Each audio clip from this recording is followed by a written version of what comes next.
All right, what I want to go over today is common RDRs. What are RDRs? They're reactionary defense responses. Now, these are not necessarily objections because it's something somebody says typically in the first couple minutes of a conversation. This happens usually in the intro of our process and our script. Now, an RDR, you can look at it as, I always refer to the bike shop I owned for 15 years. When somebody would walk in, I would always say, hey, how you doing? How can I help you today? And they would always say, hey, I'm just looking around. It's just a reactionary defense response. Even if they're there specifically to buy 5 bikes for their family, they're always going to say, hey, I'm just looking around. They kind of put their guard up. They don't want to feel intimidated. They don't want to feel like a used car salesman's coming after them. And they maybe just need time to kind of marinate and think and actually look around. But it's not really objection yet, right? They're just saying something probably because they're getting a million of these phone calls and they just don't want their time wasted. So we don't spend a ton of time trying to overcome an RDR. We just have something in our script which we mostly refer to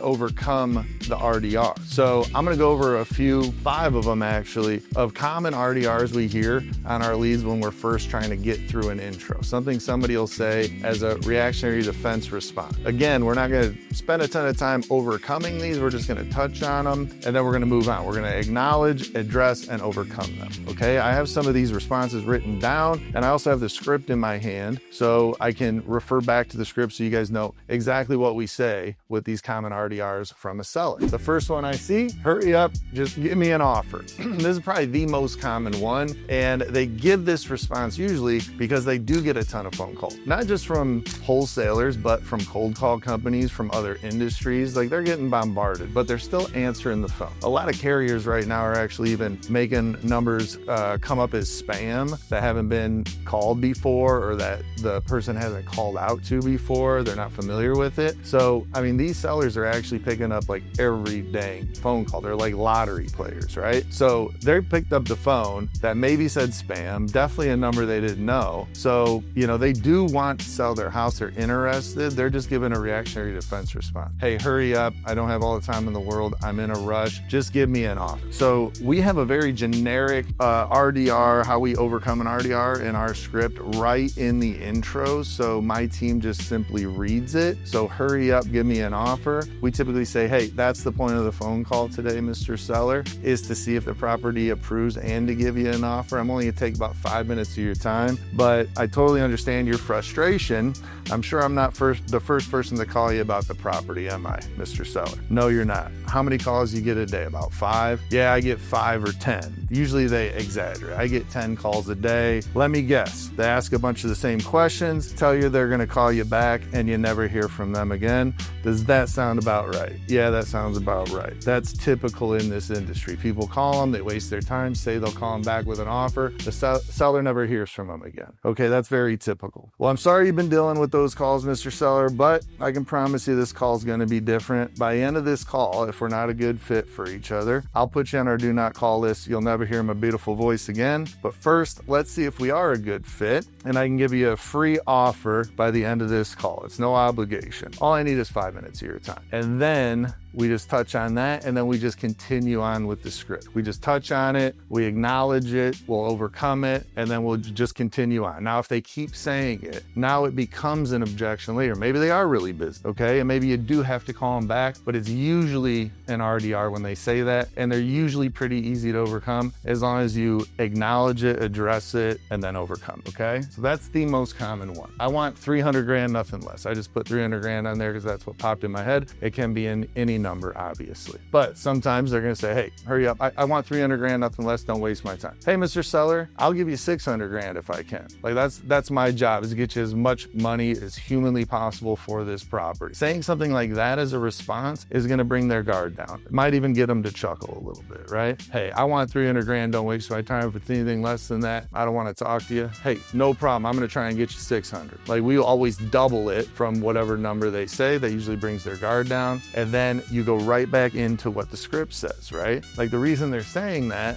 again, you got to understand the psychology of the seller, the avatar of the seller, and what they've been going through. They get calls all the time, and they've probably been lowballed 1,000 times on this deal. They haven't gotten a good experience with somebody on the other end. So understand where they're coming from, make it a little lighthearted. Hey, I'm going to give you 600. That's my job today, is to get you 600. I'm going to try my best, and then go right back into the script where, it sounds like you're frustrated. I bet you get a lot of lowball offers, don't you? A lot of people call you. How many calls you get a day? All right. And then you follow on with the script. Understand where they're coming from. How is this call going to be different? And then move on. Okay. That's a pretty easy one to overcome if you stick to the process. Hey, I'm not ready. Call me in 6 months. Okay. We're gonna acknowledge that. Hey, no problem. 6 months. Before I put you on the calendar, Mr. Seller, what days and times work best for you if I put you on a calendar to call you in 6 months? Let them respond, even put it on your calendar. But we're not just gonna get off the phone with them. Like, again, this is just an RDR. It's not even an objection yet. This is something we can easily overcome and stay on the phone with them. Okay, let me put you on the calendar. What days and times work best? Awesome. Tuesday,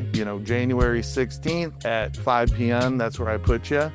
Before I let you go though, Mr. Seller, what's going to change in the next 6 months, just so I know, so I'm prepared for the call. Get them talking a little bit. What's going on in their life? Why 6 months and why not today? You can also say whatever response they give you. Hey, what's great about working with us is that we are very flexible on our timeline. We could even close in 6 months. And you could even give a third-party story here, which I have one because this happened. We were on the phone with the seller. She said, I need to close in 6 months. Not today, not anytime sooner, because my kid's in school and I want to wait till he's done with school in order to move. We said, hey, no problem. We'll call you back in 6 months. But first, tell me what changed. She says, her kid is going to finish school and then that's when she wants to move. So I have that third-party story. You guys can use it if you want, but we can do that on this call. We can say, what's good about working with us is we're very flexible on the timeline. If 6 months is your timeline, we can absolutely do that. I bought a property in Goldsboro, North Carolina. Same situation. Her name was Susie. She wanted to wait 6 months to sell the property.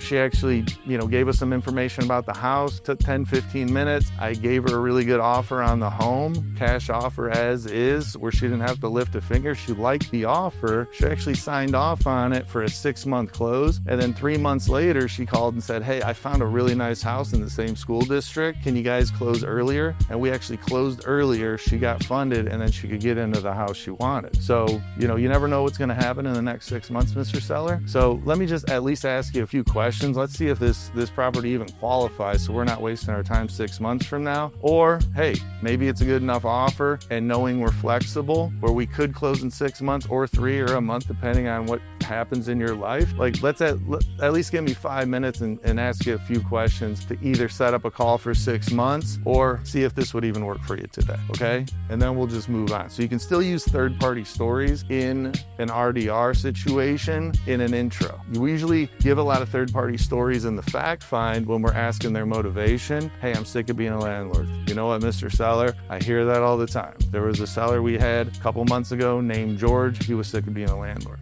Giving third-party stories relate. They're not alone in this situation. You're a professional. You're confident you can get it done. And it isn't the first time you've done it. So use third-party stories in these RDRs to overcome them real quick and then just keep moving on. So we're not going to dwell on these with the seller. We're going to give our response. We're going to overcome it. And then we're going to continue on in the script and try and just get a conversation rolling with the seller. So call me in 6 months. Another one we get a lot is, I'm just shopping for offers. Great. Awesome. I love that. So you're serious about selling, maybe not today. You're looking for the best offer. Good news about us, Mr. Seller, is I have a whole team of underwriters and they do their job really quick and efficient. And I could just ask you a few questions about the property that I can't see online, and they're going to give you a really good offer on a property. We buy 20, 30 homes every single month in North Carolina. These guys are really good at what they do. So if you're just looking for an offer, that's my job, is to ask you a few questions and get you that offer by the end of this call if your property qualifies. And then just move right along in the script, okay? Just looking for offers, that's great. Some people will say, oh, they're just shopping deals. They're not serious. They're absolutely serious. This is a great RDR for us. They're shopping for offers. They want to sell their their house. Now you just got to give them a good experience, because most of the time, especially new wholesalers that don't have really good training, that don't have me as a mentor, are going to hear these RDRs and get off the phone with the seller. And then you get into 100 leads to a contract. Right now in our office, we're 22 leads to a contract on cold call leads, because we overcome these. A lot of deals are lost in the first 5 minutes of a conversation. If you're letting these sellers off the phone when they give an RDR, you're missing out on tons of opportunity, because everybody else is doing the same thing. So how can you be different? Give them a different experience. Stick to a script and a process. Last one we have here, how do I know this isn't a scam?